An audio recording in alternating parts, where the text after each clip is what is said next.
तो हेलो दोस्तों, नमस्कार। मेरा नाम है शिवम और आप देख रहे हैं अपना यूट्यूब चैनल बीएचयू वाले। तो जैसा कि आपको पता है, सीयूईटी पीजी 2025 का रिजल्ट आने के बाद अलग अलग यूनिवर्सिटी में एडमिशन होने के बाद बच्चों से हम बात करते हैं, उनका इंटरव्यू लेते हैं और आपके समक्ष रखते हैं, जिसमें हम बच्चों की तैयारी के बारे में जानते हैं, उनकी रणनीति के बारे में जानते हैं, उनकी स्ट्रेटेजी जानते हैं, उनका टाइम टेबल जानते हैं, जिससे आने वाले समय में अगर आप सीयूईटी पीजी का एग्जाम देने वाले हैं तो आपके लिए काफ़ी हेल्पफुल हो सकता है। तो आप वीडियो में अंत तक बने रहिएगा, आपको काफ़ी कुछ सीखने को मिलेगा, काफ़ी कुछ जानने को मिलेगा। अगर चैनल पे नए हैं तो पहली बार अगर विजिट किए हैं तो आप सब्सक्राइब कर लीजिएगा। तो आज हम बात करने वाले हैं उसी में से, आज अपने ही एक विद्यार्थी से जिनका सीयूईटी पीजी में काफ़ी अच्छा स्कोर रहा और जेएनयू में उनका एडमिशन भी हो गया है।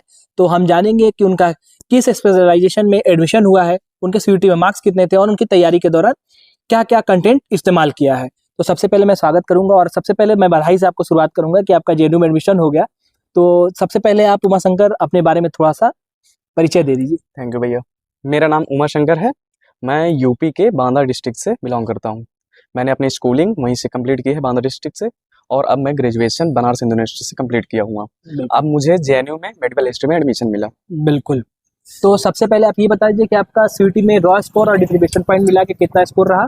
और हाँ, तो सीयूटी पीजी में मेरा रॉ स्कोर जो था 193 था और डिप्रीवेशन पॉइंट के साथ 202 था। ओके। उमाशंकर, आप वो बताइए, जब रिजल्ट जारी हो गया था सीयूईटी पीजी का, तो उस समय जब मार्क्स आपके 193 थे और जब डिप्रीवेशन पॉइंट, जब जेएनयू के लिए अगर हम बात करते हैं, तो उस समय जब आप थोड़ा सा लाइन पे थे, बॉर्डर पे इन द सेंस, तो जो परेशानी आपने फेस किया जी, शुरुआत से, उसके बारे में सबसे पहले आप बताइए। देखिए, हमें उस टाइम तो प्रॉब्लम हो रही थी कि सोच रहे थे कि अब बॉर्डर में खड़े हैं तो एडमिशन होगा कि नहीं होगा, इस बात के लिए तो पहले से ही था। लेकिन हमारे साथ 2-3 स्टूडेंट्स और भी थे, तो उनसे बात होती रहती थी। फिर जो भैया लोग थे, तो उन्होंने डाटा पिछले साल का कट ऑफ वो हमें प्रोवाइड कराया था। तो उसी से हमने अंदाज़ा लगाया कि पिछले साल में हमारा एडमिशन हो रहा है पिछले सालों के हिसाब से। बस इस साल का टेंशन था कि होगा कि नहीं। बिल्कुल। तो उमाशंकर, सबसे पहले हम बेसिक से शुरुआत करते हैं कि आपने कब सोचा कि आपको सीयूईटी पीजी का एग्जाम देना चाहिए, और आपने एमए करने के लिए कब सोचा, और जेएनयू से एमए करना है इसके बारे में आपने कब सोचा, इसके बारे में थोड़ा सा बताइए। जी, जब हमारा ग्रेजुएशन में ऑनर्स सेलेक्ट करने का टाइम आता है, तो उस टाइम मैंने हिस्ट्री को ऑनर्स बनाया था। तो इसीलिए मैंने सोचा कि अब पीजी करना ही है। बिल्कुल। तो बस पीजी कर। जेएनयू से पीजी करने के लिए मन में कब आया कि तो जब हम स्टूडेंट्स का साथ में मिला, मतलब हमारे मित्रों के साथ में मिले, तो जेएनयू के बारे में हमें पता चला। तो हमने सोचा कि अब जेएनयू में एडमिशन होना बहुत ज़रूरी है हमारा। बिल्कुल, बहुत ज़रूरी है। अगर ये मन में आप ठान लेते हैं तो आप जेएनयू के हिसाब से तैयारी करते हैं, ना कि सीयूईटी के हिसाब से करते हैं। ठीक है। तो अब आप सबसे पहले ये बताइए कि तैयारी आपने किस मंथ से शुरू की सीयूईटी पीजी के लिए, और आप कितना देर शुरुआत में पढ़ते थे? जी, तो जैसे हमारे 5th सेमेस्टर के एग्ज़ाम हुए, तो 6th सेमेस्टर में आए, तो हमने सोचने डिसाइड कर दिया कि अब स्ट्रेटजी बनाना कि कैसे तैयारी की जाए।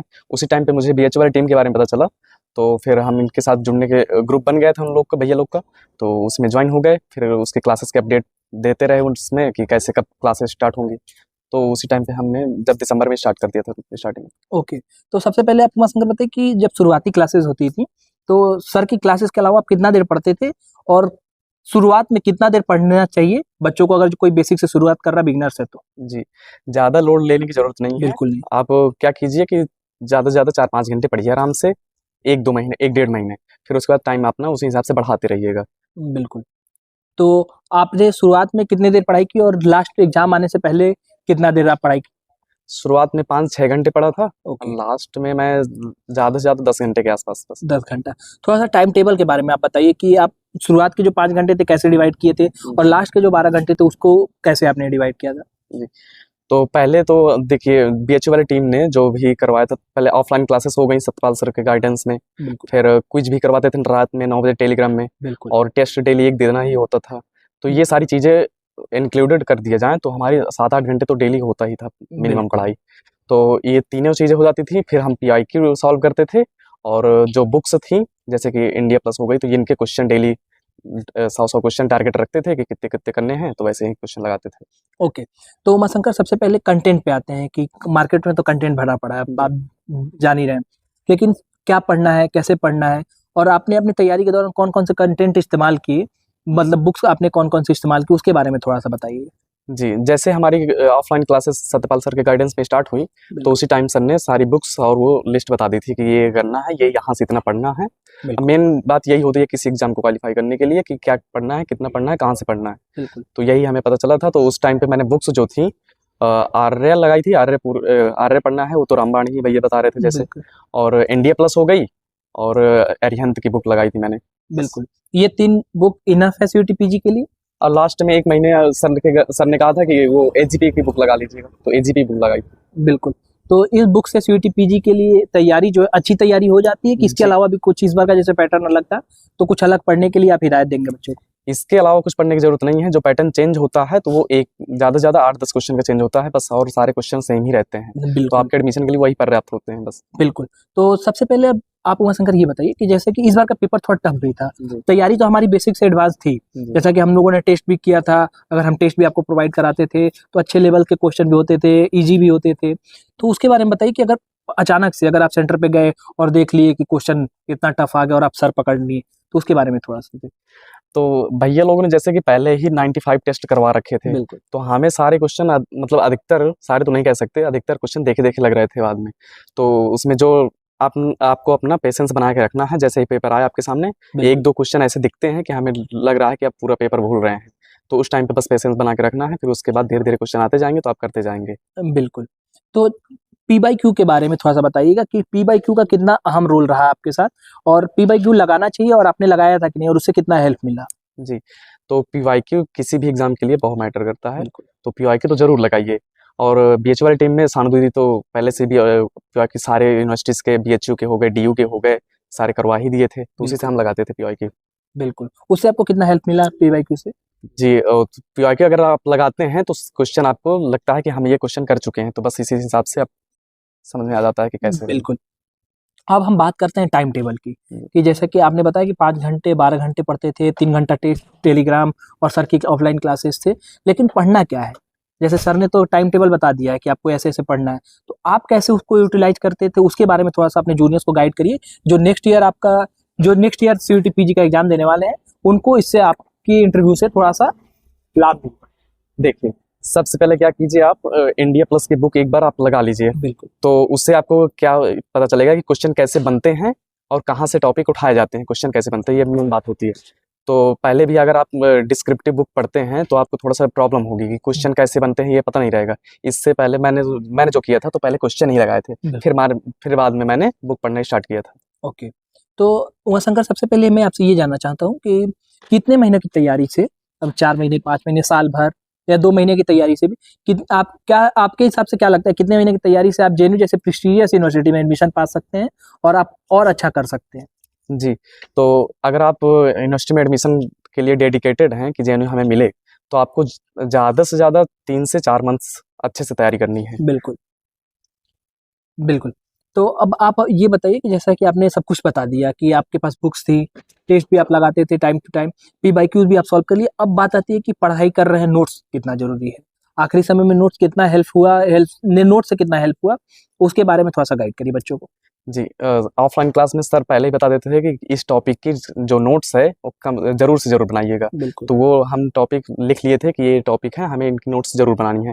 प्लस जो ऑफलाइन क्लास में क्वेश्चन सर बच्चे पूछते थे, तो उनसे हमने उसकी नोट्स बना ली थी। तो बस लास्ट में जो होता है, हम सारी बुक्स तो पढ़ नहीं सकते, तो इसी से हम क्वेश्चन मतलब लगाते थे। नोट्स देखते थे। बिल्कुल, कुछ तैयारी अच्छा चल रहा है, अब नोट्स भी बन रहा है, प्रॉपर टाइम भी दे रहा है पढ़ाई के दौरान। लेकिन अगर आप टेस्ट देते हैं, अगर अपने दोस्तों के साथ कॉम्पिटिशन करते हैं, इन द सेंस अगर आप टेस्ट लगा रहे हैं, मार्क्स उनके ज़्यादा आ रहे हैं, आपके कम आ रहे हैं, थोड़ी-सी डिमोटिवेशन होती है। कहीं न कहीं थोड़ा-सा निराशा लगता है कि इतना मेहनत कर रहा हूँ, मैं भी इतना ही पढ़ रहा हूँ, लेकिन मार्क्स कम आ रहे हैं। तो उस समय आप क्या करते थे? जी, ये बहुत ज़रूरी है कॉम्पिटिशन रखना अपने मतलब मित्रों में। तो कॉम्पिटिशन जब रखते थे तभी हमें पता चलता था कि हम कितने पानी में हैं, कितने चल रहा है। तो बिल्कुल, अगर आपके मित्र अच्छा कर रहे हैं तो आप और सोचिए कि वो कैसे तैयारी कर रहे हैं, उनसे पूछिए। आप पूछने में संकोच ना कीजिए। सबसे पहले कि पूछते रहिए कि क्या भैया कहाँ से पढ़ रहे हैं, कौन सी बिल्कुल, बुक लगा रहे हैं। तो ये बहुत ज़रूरी है।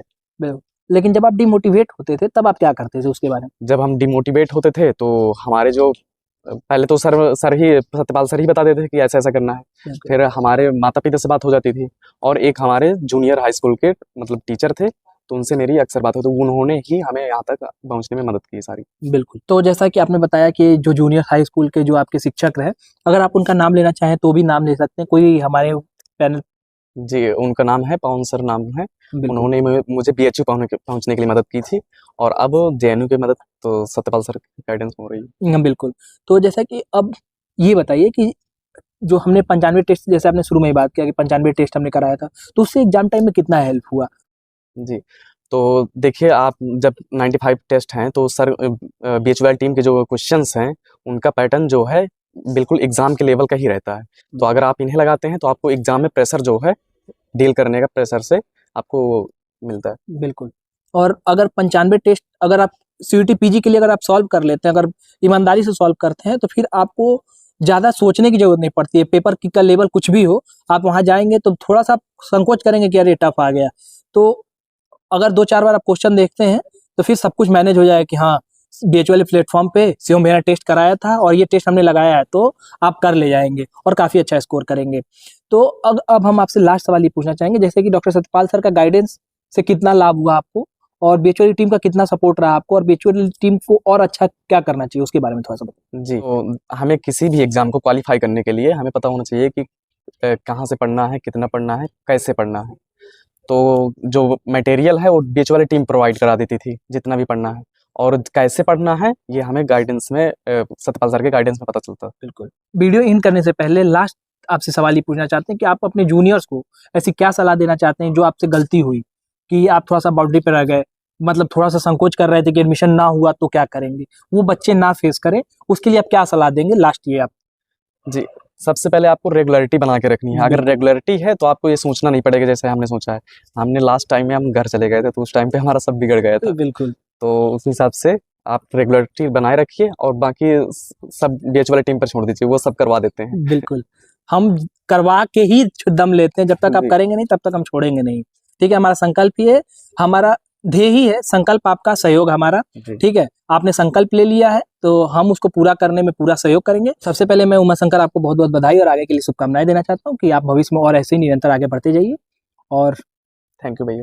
ओके। और अगर आप में से कोई भी सीयूटी पीजी 2026 की तैयारी करना चाहता है और तैयारी करने वाला है, तो बीएचयू वाले ऐप को डाउनलोड करना बिल्कुल मत भूलिएगा। यहाँ पे आपको निःशुल्क तैयारी कराई जाती है, निःशुल्क test paper, doctor Satpal sir की गाइडेंस, मटेरियल, सब कुछ आपको निःशुल्क यहाँ पे देखने को मिल जाएगा। अगर अभी तक आप चैनल को सब्सक्राइब नहीं किए हैं तो चैनल को सब्सक्राइब